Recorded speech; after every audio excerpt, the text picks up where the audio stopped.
Okay. Okay, we're going to lay a little bit of glass along this edge that we already ground down.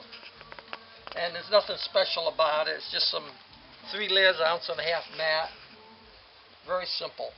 The other thing is, I wouldn't normally fiberglass out in the South Florida sun, but it's really chilly today. In fact, I didn't even think I was going to be able to do it. But with the nice bright sun shining, I think the temperature will be pretty nice. The humidity's low. So we're going to do this. I already cut the strips I'm going to use to put on that edge, and I weighed them on this little scale, and it was about 3/4 of a pound to give me a sense of how much resin I need. Up to about 300 cc's. So that means I need about 3 milliliters of catalyst. But like I said, it's pretty cool out today, and I don't want to sit around all day waiting for this thing to get hard. I'm going to put in about, 3.5 cc's. And what I use, this handy dandy little thing that they use to give kids medicine, and I found that it works really well. Spraying in my face. I'll set that down. We'll mix it up pretty good with this little. Okay, now when I'm glassing, I always like to put some resin down on the surface first, especially where I got that exposed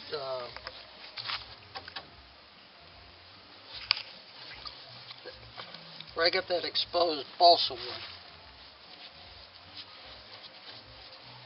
And then that rough grinding, I like to make sure that resin is getting right down in all those little that rough surface.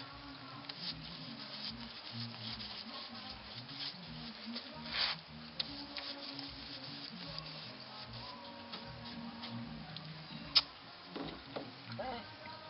Start with the narrow one first.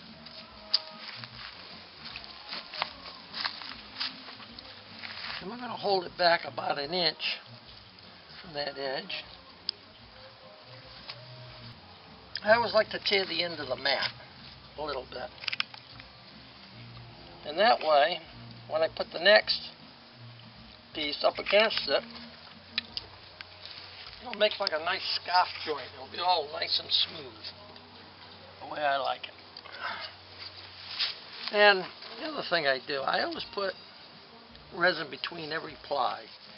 You might think, oh, you could end up being a little resin rich, but no, I don't put a lot on. I just put a little bit on. And I found I can control the total amount of resin that goes on a project like this very nicely. I don't go all the way to the end, so I can see where I am. And that's already been torn. I'm going to come back a little bit.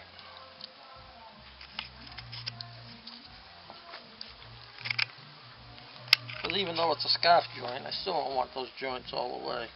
Well, let's see. We're going to come back a lot. See, and that's where it wants to go.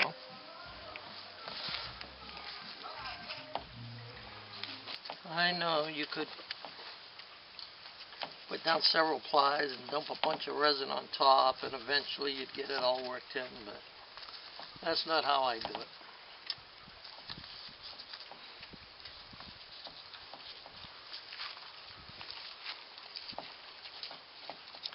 And we'll leave that one exposed a little bit too, so we can see where we are. Now we're going to come back with the widest one.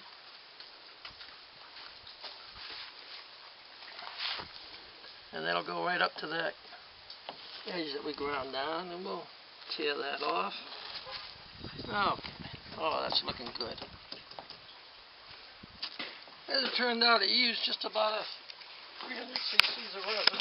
We won't put that in the sun. We'll leave that over there in the shade. Now, I'm going to take the roller.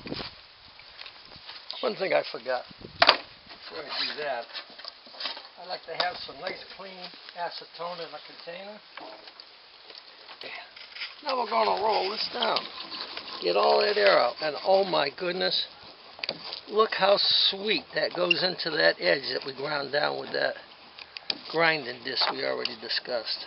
I always used to use the plastic rollers. I just got this aluminum one, and I gotta say, it rolls that air out in a hurry. I like it.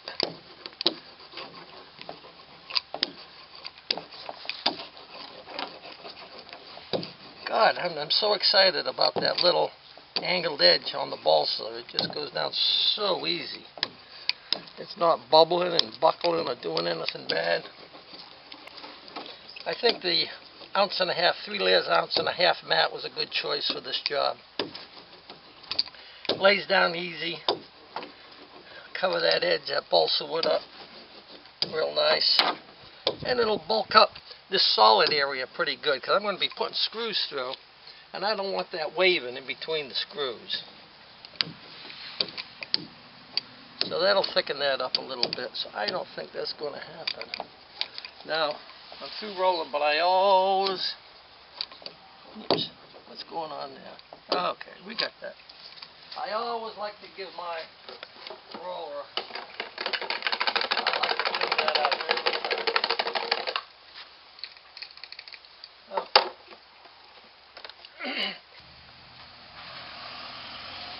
Wow, I hope this works. This is old resin, and I just saw some big globby globs of stuff in there. I have found that old resin still works. Let's hope it does this time. And because that didn't seem to be in any hurry to go, we're gonna might get a little heavy-handed with this catalyst here. When this is done, I'm going to have lunch, and by the time lunch is done, I want to flip this over and do the other side. So we're going to get adventurous here. We're going to put a strong 4 cc's in this.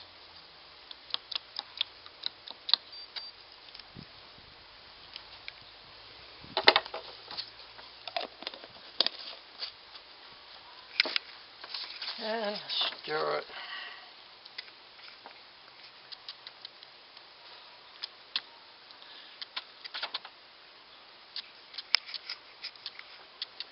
When you're working in the sun like this, on a cool day, it's hard to get a read on how fast this is going to set up and how much catalyst you need. Because you don't know how hot that surface is in the sun, and the air temperature is low. The surface might be hot. But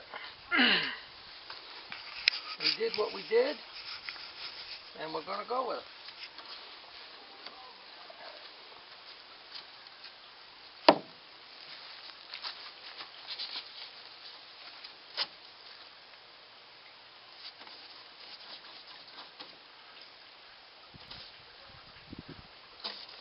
If you put the mat down dry, put the resin over, I always feel like there's little air pockets that never get completely wet.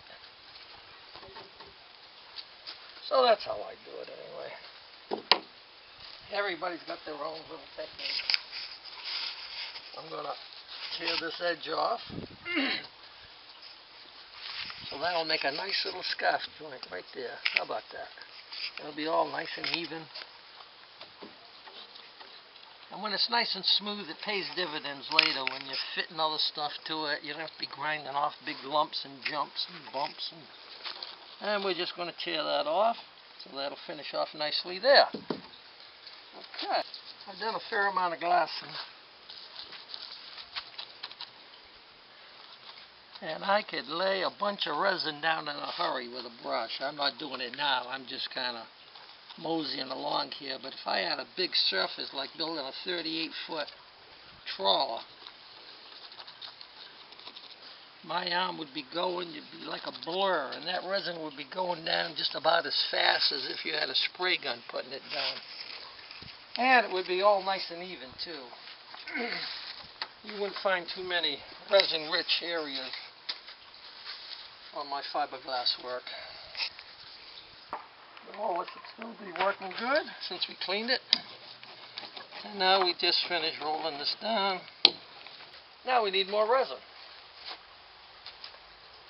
I'm still excited about how good that edge came out.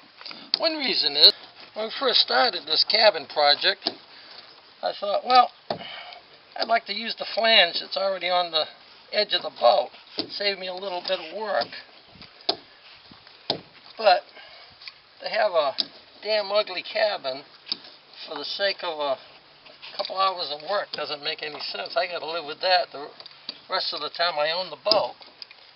And so to take a couple hours re-establishing that edge, this is the way to do it. But you get to be my age, you don't know how much time you get left, so you try to save as much time as possible. And there it is. Is that a thing of beauty? Okay, like I said, it's kind of hard to judge the timing of things when it's a cold day, but you're working in the hot sun. So it's hard to get a sense of things. But hopefully after lunch, all will be well. Turn the boat over, we'll do the other edge. Okay, well, okay. Well, I just finished lunch and thought I'd come out, take a look and see how things are going. Well, this thing is already gone. I like to cut these hairs off like this while it's still green, but I'll be done if I'm too late. I didn't expect it to go that fast, but thankfully it went, because it was old resin, old catalyst. Didn't know about the temperature, but boy, it's gone.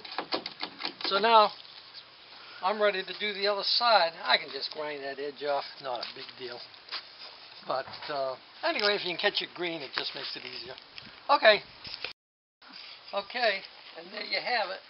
Thankfully that old resin set up, thanks to this beautiful Florida sun.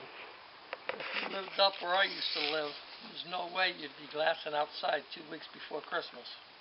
But that's why I live here. So, if you look at it, it's all nice and smooth all the way around, no lumps and jumps and bumps. And that's important because later on down the road, that's going to pay big dividends. And if you were building a 38-foot boat, that could amount to months of work. And the little details, tearing the mat so it'll overlap and be the same thickness. Brushing the resin on in a uniform amount. You don't want globs of resin here and dry over there. You want to brush it on nice, as even as you can get it. And then when you're rolling it out, you want to use the same amount of pressure all the way around. You know, with 3 layers of mat or more, it's very easy to push that roller into the wet mat and leave hollows. And of course, it's bunching it up someplace else to leave high spots. You don't want any of that foolishness. So, you know, take your time.